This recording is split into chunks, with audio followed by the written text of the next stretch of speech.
Iminungkahi ni US President Donald Trump na isuko na lamang ng Ukraine ang rehiyon ng Donbas upang tuluyan nang matapos ang digmaan ng Russia at ng Ukraine.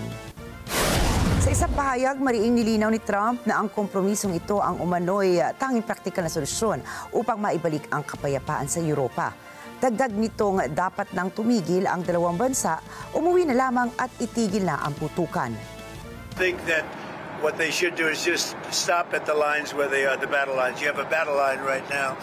The rest is very tough to negotiate. If you're going to say, you take this, we take that, there's so many different permutations. So what I say is they should stop right now at the battle lines. Go home, stop killing people, and be done.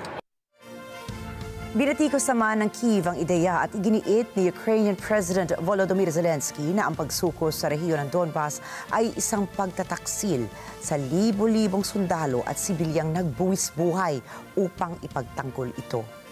Ayon sa mga ulat, kabilang si US Special Envoy Steve Witkoff sa mariing nagpanukalang magkasundo na lamang ang Ukraine sa territory swap.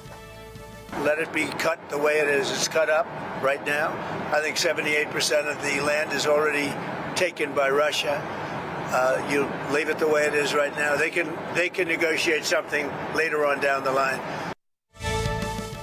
Samantala, nanawagan naman si Zelensky sa mga kaalyado nito sa Europa na kakailanganin muli ng pagpupulong ng Coalition of the Willing upang mapagtibay ang kanilang posisyon.